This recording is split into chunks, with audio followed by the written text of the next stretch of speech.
Mushrooms. There are so many varieties out there, all with different textures and flavors. So today we're looking at 5 mushroom dishes from 5 different countries to see how versatile these fun guys really are. They make your dishes more fun, get it? Starting with a dish from Italy.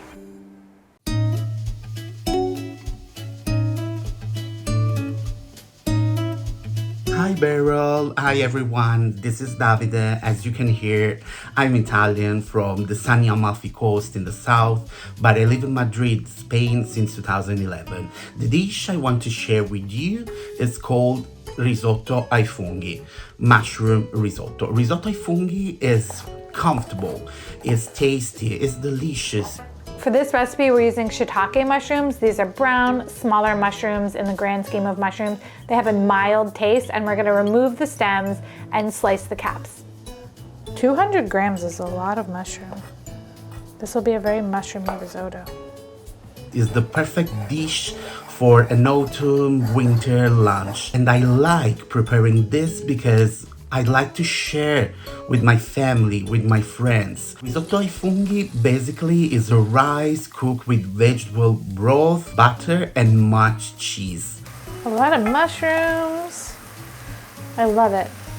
We're using arborio rice, and one of the interesting things about arborio rice is you do not want to wash it because the starch is what makes risotto so creamy and lovely. So if you're gonna do this, don't wash your rice. Also, interestingly enough, arborio rice always comes, if you're getting like legit arborio rice, vacuum sealed, which I think is just kind of funny. Ow, that's hard. Why did I do that? I just wanted to show how hard it was, but now my knuckles hurt. My poor knuckles.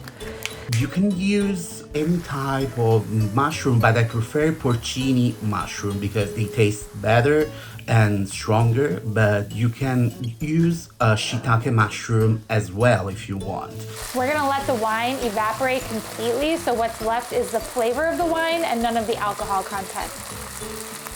No liquid left. This is a really slow process because you need to stir the whole time and slowly add the liquid so that the rice absorbs all the liquid before you add more liquid. I also always think about risotto, and I think about Top Chef, how nobody has ever really successfully made risotto on the show. And I wonder what Tom Colicchio would think of my risotto after I make it. He'll probably roast it, but I think that my risotto is gonna taste good. I'm not on Top Chef, so it doesn't really matter. So I gave the rice a little test, and it's still a little crunchy, so it's not done yet, but I am out of broth. So I'm just gonna add a little bit more to get to the right consistency. Hopefully we get there soon because I am very tired of stirring. Stirring, stirring in the stirring pot. La la la la la la la la la la la la. I like porcini mushroom because it's really tasty, as I said before. And why you should try this? Because Italians do it better. So it's an Italian advice, so you can trust me. I think it's very easy to prepare, maybe quite long to prepare, but it will be one of your masterpieces in every lunch or dinner with friends and family. Thanks a lot, Beryl, for sharing my recipe, and enjoy risotto ai funghi. When I think of risotto, I always think of Italy, but I never really think of mushroom risotto, and I'm really excited to try this because it took a long time to get it here. That is decadent and absolutely beautiful. I think if I was on Top Chef, Tom Colicchio would give me 2 thumbs up. The mushrooms are so tender in this, but they still have that meaty type of texture that makes mushrooms so yummy. The risotto is super creamy, and you get that because of all the starch in arborio rice and by slowly cooking it and stirring it the entire time. That's what makes risotto kind of a hard dish to make because it's really hands-on, but it's what makes it such a delicious dish to make because you can taste the love and the hard work. I like cooking with shiitake mushrooms because I think they have a really nice texture and they don't cook down to be too soft. Even though these were cooking for a while, there's still a really nice bite to them, which I think makes them a lot more enjoyable. I think that this is a mushroom dish that anybody should try making at home because if you like mushrooms, it really elevates them to a beautiful level, and if you don't like mushrooms, it's gonna give you a new flavor that I think you'll really enjoy. Arborio rice is pretty easy to find in grocery stores, and all you need is broth to bring it all together. So yeah, even though risotto is kind of difficult to make, I think we succeeded and we ended up with something truly magical. As many of you know, I am in a brand new life stage. I am a mother and I have both my twins at home, finally. Many of you know that they've been in the NICU for a while, and now that they're home, I have a lot of doctor's appointments, not only for them, but for myself as well, because I want to make sure I'm as healthy as I can be for them. I have learned the hard way that getting on the phone, trying to make appointments is a very frustrating experience, and it's just easier to do everything online, and that is where ZocDoc, the sponsor of today's episode, comes in. ZocDoc is a free website that helps you book high-quality, in-network doctors that you are sure to love. They have more than 150,000 providers across 50 states with over 200 specialties, from eye doctors to primary care doctors to dentists to ophthalmologists. You name it, you can find it on ZocDoc, and we've been using them. You can book in-person visits, even video visits, because sometimes it's hard to get out of the house. Recently, we just had a video visit with one of my baby's doctors, and it made it so much easier than packing them into the stroller, getting them out the door, and getting down to the doctor's office. So video visits, 2 thumbs up. One of the things I love about ZocDoc is that they have verified patient reviews, so you can get a real sense of who the doctor is, what their bedside manner is like, and how long it takes to actually be seen when you get to the doctor's office, because sometimes they make you wait for a really long time, and I hate that. So it's nice to know ahead of time what to expect. When trying to find an appointment, you can usually find availability within 24 to 72 hours, which is nice. It means you don't have to be waiting weeks to get in to see a doctor. You can even score same-day appointments, which is great when you just need to get in to see someone stat. Doctor talk. So visit my sponsor, ZocDoc.com/Beryl to book an in-network doctor's appointment today. And now let's get back to the mushroom dishes.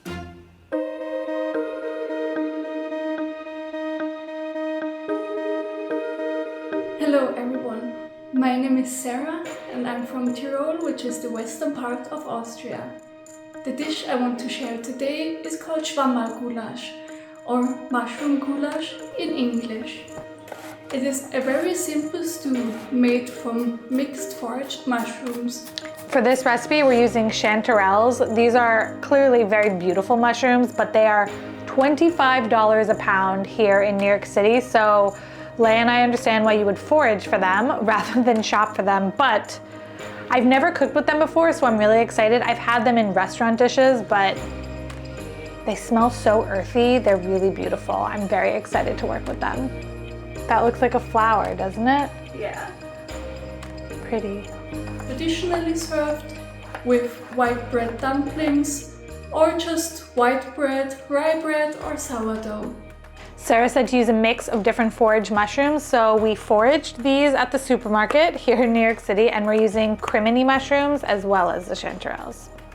It tastes tangy, nutty and creamy, and the taste also heavily depends on which mushrooms you put in it.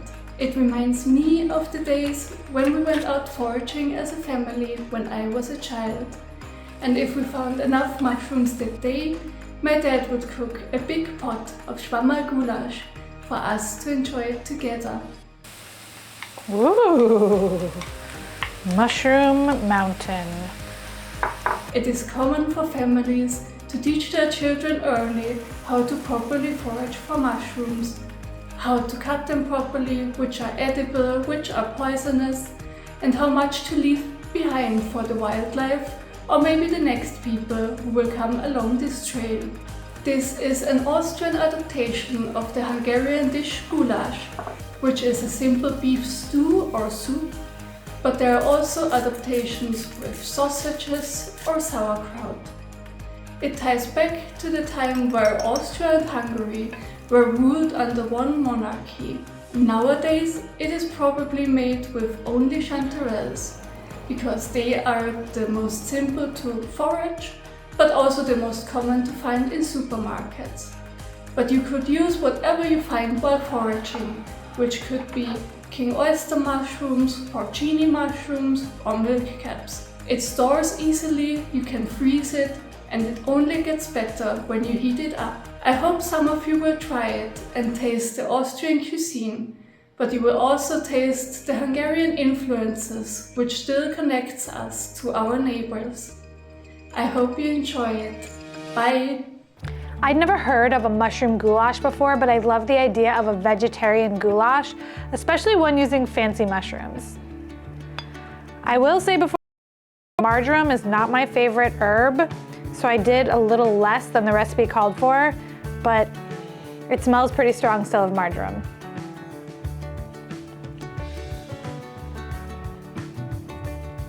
The mushrooms are so delicious. I would say a little too much marjoram still for my taste, but that's a personal thing. But it's not overpowering the mushrooms, which is what this dish is really all about. I've never worked with chanterelle mushrooms before, but they don't cook down the way like crimini or white button mushrooms cook down. They must have less water content, so if you're gonna cook with them, know that they're gonna maintain a lot of their structural integrity. Chanterelles obviously are pretty expensive at $25 a pound, but I was thinking about this, like if you were to buy a fancy piece of meat, that's also gonna be pretty expensive, probably a little bit more than the amount of chanterelle mushrooms that we used in this. I would say I used like 15 bucks worth of chanterelles. So the dish is not like overly expensive to make. And for vegetarians who might feel like they can't have like an elevated meal, this is definitely a way to have an elevated dish with a beautiful ingredient that tastes amazing.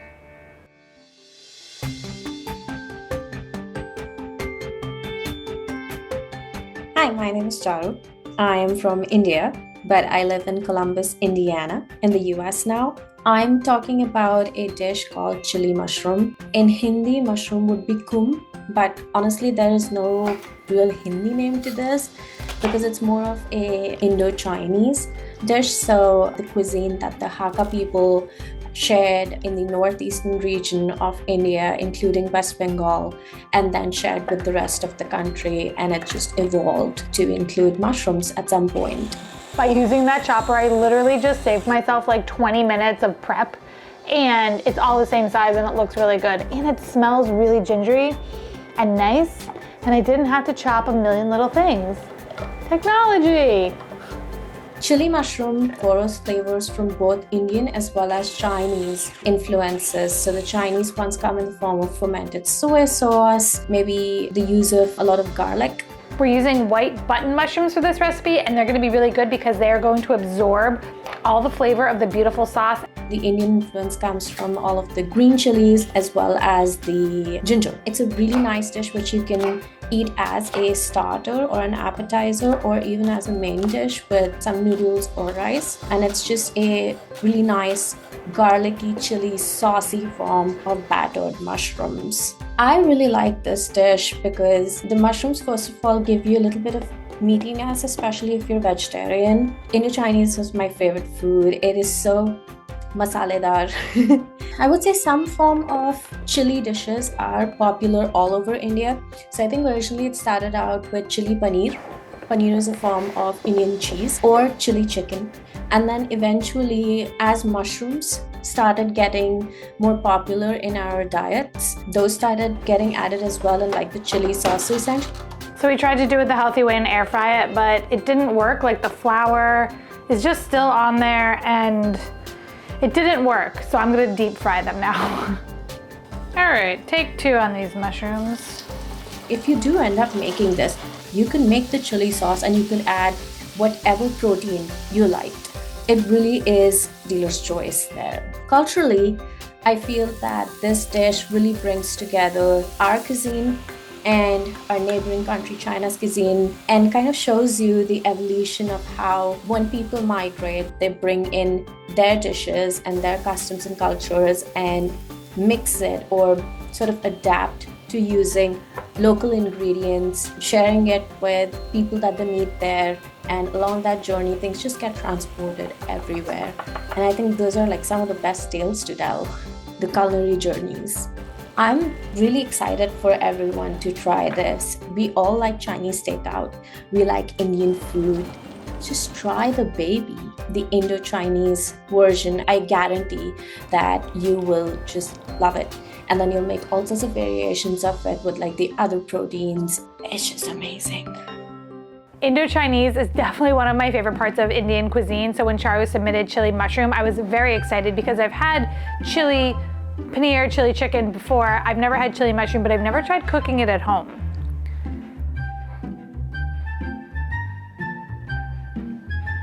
That's so good. It's kind of salty, kind of umami. Then you have the spiciness of the green chili in there. We had a little bit of trouble figuring out how to cook the mushrooms. Charu said that she liked to air fry them. When we did it that way, it did not work. So then we went back to deep frying them, which was obviously it was the better way to have done it from the start. So the recipe will reflect that.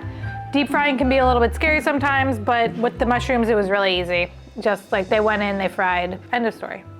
I can tell a difference between the mushrooms that we air fried and the mushrooms that we deep fried, and the deep fried ones taste better. They're softer. The air fried ones are more dehydrated because they were in an oven more or less. So yeah, deep frying them is the way to go. I like having mushrooms in this because mushrooms can take on a meaty texture, and that's what they've done in this dish, so it feels very filling when you're eating it. It doesn't feel like a mushroom side dish, it's a mushroom main dish for sure. Indo-Chinese is just the best.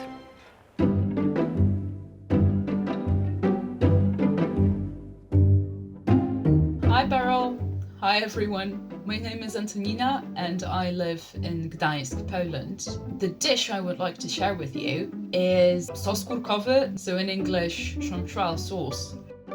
To anyone that doesn't know what a chanterelle looks like, it's a little bit orangey and maybe yellowish. This one is frozen. I managed to forage some this year, and this is a nice example of it. For this dish, we're using chanterelle mushrooms again, like we did in Austria, which is good because at $25 a pound, I want to make the most out of all the chanterelles that I bought. These chanterelles came cleaned, which maybe is part of the price point, but normally they can be very dirty, so you definitely want to make sure that you wash your chanterelles if there's dirt on them, because dirty mushrooms are no fun for anyone. While I've been doing this episode, I thought it'd be funny to share that when I was in college, I was in a mushroom foraging club out in Colorado. And we were taught how to decipher between poisonous and non-poisonous mushrooms. And then at the end of the foraging days, we would all cook a big mushroom dish together, which was really fun. And I learned about mushroom foraging my first time when I lived in Russia, because it's a big part of the culture out there. So yeah, mushroom foraging club. Have any of you been mushroom foraging? It's really fun. It's a nice way to get outdoors. The dish itself would be just big chunks, maybe the whole mushroom or just cut in half. Always so much butter in these recipes. I appreciate that. With maybe a little bit of onion, a little bit of garlic, and some cream or sour cream in a sauce together with some dill or parsley or thyme or whatever herb you would prefer, on top of a chosen vessel. My chosen vessel is a potato cake. I think it's a superior way to eat chanterelle sauce. It is a very distinctly Polish dish in my mind, at least. I don't think chanterelles are very popular around the world, so unfortunately it might be hard to come by. They do occur around Europe, and I believe different types of chanterelles are global, but in Poland they're quite common. I think one of the most favourite ones for every Pole out there. Pretty. It's not possible to cultivate them. You usually have to forage them, and it's a very popular pastime in Poland. I think everyone in their family has at least one person that's really into mushroom foraging. In my family, it's my dad that's the main forager. He once forgot me from school because he went mushroom foraging and realized he forgot me and had to run to get me. But, you know, mushroom foraging was really important. I think it's a very unique ingredient and mushrooms that not very similar to any other one. Enjoy. I love toast, and perhaps you've seen one of my many toast episodes. It's one of my favorite series, so I'm very excited to have a mushroom toast like this, creamy with chanterelles. Yum.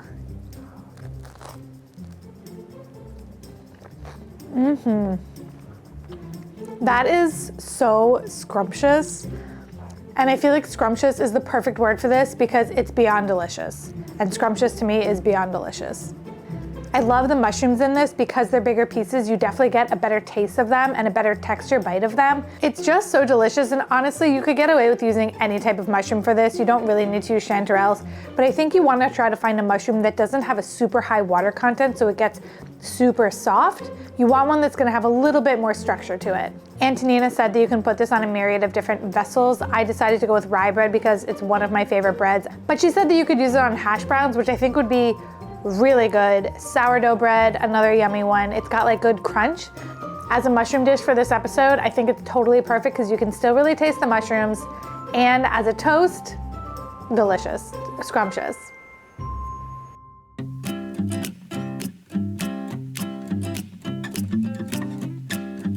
Hi Beryl, my name is Marilena. I'm half Greek and half from the north of Germany on my mother's side, but I currently live in Munich. The dish I want to share with you today is Champignon Gratin, which basically just translates into mushroom gratin. But the difference is that instead of topping it with cream and cheese, which is more common, you top it with a kind of savory cheesecake. For this recipe, we're using white button mushrooms, and these are really common mushrooms here in the US, and they're cheap, unlike the chanterelles, which is nice. The mushrooms that it uses are button mushrooms. My grandma used to collect those in the forest, but I just used the store-bought ones. It's not very common to make it this way, but all the techniques are things I learned from my grandma growing up. They used to throw these lavish parties that their friends still rave about even 50 years later. And my mom got a cookbook on how to entertain from her when she was a teenager, which I used to sit in our living room flipping through my entire childhood, basically. I'm squeezing out all the liquid from the mushrooms and onions, and instead of discarding it, we're gonna cook with it. It's definitely something I've never done before. I've never saved old mushroom juice, but old mushroom juice. For some reason that sounded like a weird nickname, but then when I said it again, it sounded just like mushroom juice, which is kind of gross sounding. Anyway, yeah, I'm saving it and we're gonna cook with it. Okay, that's it. So I've taken the mushroom juice, ye old mushroom juice, and we're reducing it, but I don't really understand what I'm reducing. It's just liquid, but it's supposed to become thick like molasses. I'm just gonna follow the recipe here, but this one part I'm very confused by. But it smells nice. It smells like onions and mushrooms. I just don't know what I'm gonna get out of this, but we're just gonna reduce and stir continuously. So it's just reducing away into nothing and it's not getting thicker. So I'm gonna add some cornstarch into it and make a little cornstarch slurry, and that'll give us some thick mushroom juice. And now that I'm all grown up and got the book myself from my mom, I started doing some of the recipes. The first one I tried was this one, and it immediately reminded me of my grandma's cooking style. So this recipe calls for nutmeg, but I really do not like the taste of nutmeg in a dish, so I'm gonna skip it. That might have a bigger effect on the dish, I don't know, but I do know that if I put it in it, I'm not gonna like the taste of the dish. So for the sake of the dish, I'm gonna skip it, and I think that it'll still be okay. But nutmeg is a very powerful flavor, so you know, for good or for bad, I think it'll be okay. I hope everybody gives this a try because it really brings out the texture and flavor without letting the mushrooms become soggy or mushy, which many people don't like. It's something different, which is easy to make on a weeknight, but also impressive enough for guests. I hope you also like it, and thank you for your videos. Look, they're not all gonna be beauty queens, okay? This dish smells really good. I think it's gonna taste really good, but it doesn't look very good to me. And you eat with your eyes, so I feel a little bit guilty that I may not have done this dish justice. Oh my God, it's so ugly. How do I make this look better? Just cover it in green.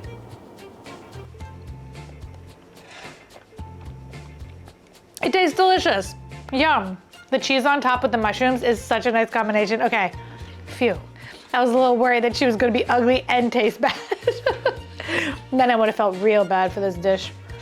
No, but it tastes really good. The difference of using like a thick cheese like this instead of a heavy cream, I think is really apparent. It keeps the dish kind of light, even though it's still a gratin. Ooh, I'm happy. The mushrooms and the onions are cooked down so nicely. I'm glad I didn't put nutmeg in this. It would have ruined the whole thing for me. Lay and I were talking, and nutmeg we think is one of those things that people put in because they like the taste of nutmeg, not because it really makes or breaks a dish. And so if you don't like nutmeg, omit the nutmeg. If you like nutmeg, add it because you'll taste it and it'll be really nice if you like nutmeg. Finding farmer's cheese can be a little bit difficult sometimes. You could use ricotta cheese as a substitute. You could also use Greek yogurt if you don't have that. Those are a couple different options for this recipe, so don't feel like you can't make it just because you can't find farmer's cheese. And don't feel like you can't make it because mine's ugly. I feel like you should still try to make this at home because it tastes really, really good. I've prided myself in my plating. I've definitely improved over the past 5 years of this channel. My plating from day one, which looked like this, to day, which kind of looks more like this. I think that I've done a really good job improving, but you know, then sometimes you hit a little in the road. Whatever, it's fine. This is a perfect side dish for mushrooms because they're elevated, but they're not overly worked with. So you still get the full flavor of the mushroom with a little bit of the cheese on top, which is just like a nice combination. I never really would have thought mushrooms and cheese, but it works. It works really well. I hope you enjoyed learning about these mushroom dishes from all around the world. Don't forget that the recipes are in my description and on my website, beryl.nyc, and like and subscribe, it helps support the channel. Until next week, I'm gonna leave you with another mushroom episode and a potato episode to keep you in the culinary universe that is our show. I will see you all in my next episode.